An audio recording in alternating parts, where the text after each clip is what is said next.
everybody, welcome back to Amber Unabridged. I'm here to bring you another Short Story Sunday, so let's get right to it. I'm going to be talking about the 12 Dancing Princesses, which I read in my Red Fairy Book collection. I'm going to just make this not super awkward. I started reading this because this is the oldest book that I've owned, or the book I've owned the longest, or had the longest, or good lord, what is that prompt? For the If You Got It, Read It challenge. I've had this book forever. I never knew what it was about as a kid. And I have both interesting thoughts on the tale that I'm going to be speaking about, and also the collection and editor as a whole. I just always remember this being on my bookshelf. I think I had a bookshelf.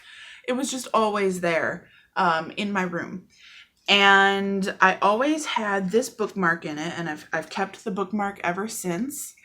I just love it, and I can't seem to use another bookmark to read this book, because this is the one. This is my childhood right here. Even though it never actually factored. So fun fact, I was at a friend's house several months ago, and I was looking at his book collection, because that's what I do when I go to people's houses, is I look at their book collections. And he had a blue fairy book, and I was like, what is this? This is so interesting. I have a red fairy book. And he's like, well, yeah, the editor, the guy who put it together, released a number of, like, colored fairy books, anthologies with fairy tales and folk tales, mostly fairy tales, that he gathered, and it was just like, it was a thing. There's just a bunch of them. And I was like, I never knew that. I only had the red one. So I actually looked it up, and there were 12 of the fairy book, like blue, red, pink, olive, green, all kinds of different colored fairy books that Andrew Lang is the editor, and there's like illustrations. This is the front cover, but it's still super pretty, and like there's just different bits here. So Andrew Lang is the editor, and they were released between the late 1890s and like 1913, 1912, something like that.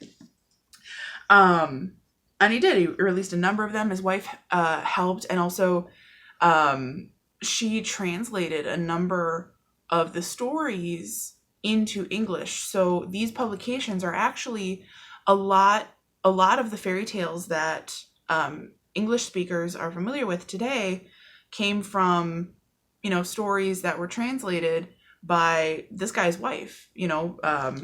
Her name is Nora, so it was a longer name, but that's what her friends and family called her. And that's the name I remember, so that's what I'm going to call her.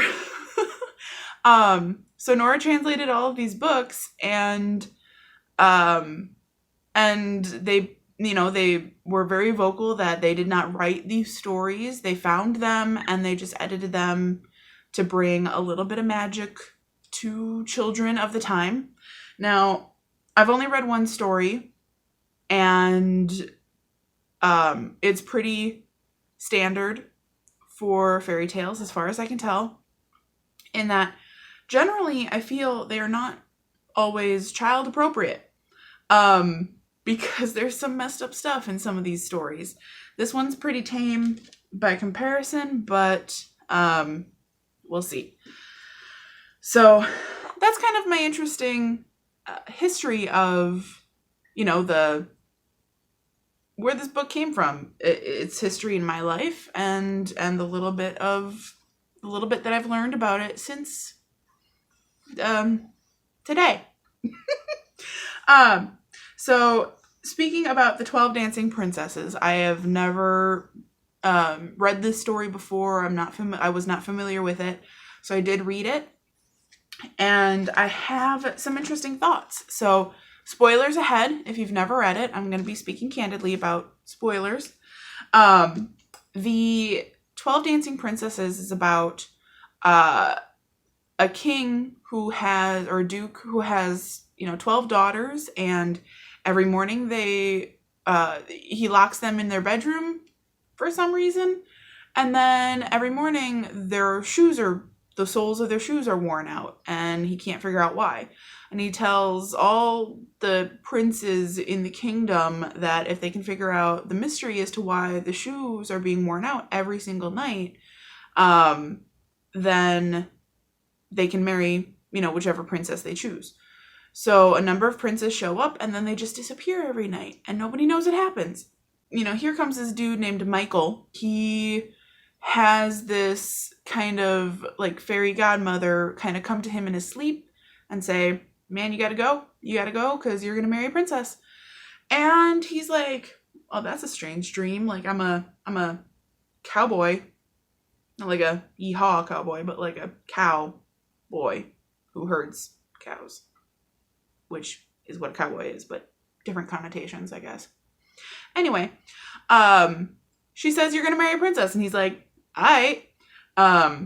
And he tells his town folk, and they all laugh at him, and they're like, ha ha ha, like, you're gonna marry a princess. And he's like, man, I don't know, this fairy godmother came to me in my sleep, and she was like, yo, you're gonna marry a princess. So he goes, eventually, after a couple dreams where she comes to him, he's like, all right, I'm gonna do it, it's gonna happen. He goes to the castle, and the fairy godmother comes to him again and says that he has to plant these laurels and then treat them a certain way, and then eventually he can ask for a wish from them. So he does. He asks to become invisible so he can follow the princesses, finds out that they go through this secret trap door in their bedroom, and through these magical woods, and across this magical lake to this magical land where they spend the whole night dancing. And I really hope that they get to take some naps. And all of the princes who had disappeared trying to figure out the secret of why the soles of their shoes were worn out are there. They're trapped in this area because the princesses had them drink this drink that trapped them in this place. So every night they dance until the soles of their shoes are worn out, and then they go back across the lake through all the different woods, and they're just like, I don't know what happened to our shoes. It's a great mystery. Michael, he got set up with the gardener. He's working with the gardener, and so all the princesses think he's a flower boy, garden boy, which, I don't know, is that better or worse than a cowboy? Who knows? He asks one of the laurels to turn him invisible, follows them a couple nights in a row, kind of lets on to the youngest princess that he knows what's up, even though the youngest princess is worried that Michael's going to spill her secret, and she's irritated with him and everything. She ends up falling for him somehow, but only when it's convenient for the story to make any sense at all whatsoever. In the end, he gets to marry the youngest princess, which, because she doesn't want him to be trapped in the old place with all the other guys who showed up, it breaks the spell for all the other guys, and then all of a sudden, all the princesses are interested in marrying, any of the number of dudes that had shown up previously, which makes perfect sense. And then everybody lives happily ever after. Somehow by marrying the princess, dude becomes a prince instead of her becoming a gardener's wife or, what have you.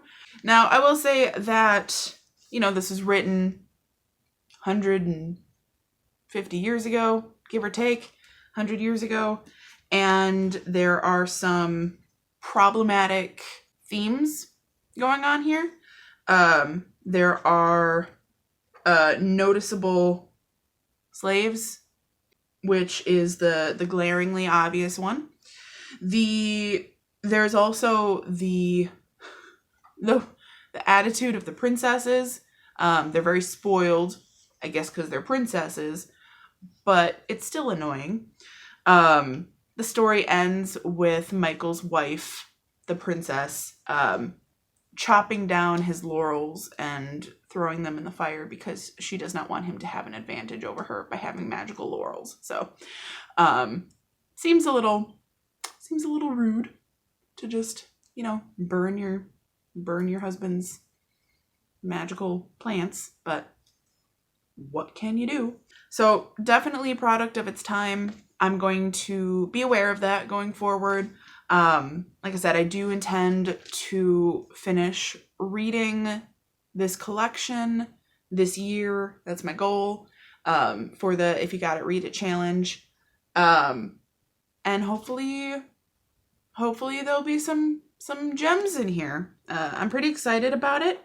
That is my Short Story Sunday, my short history lesson on this book editor, this book situation, and its role in my life. I hope you enjoyed, and I hope you have a great time reading. Bye!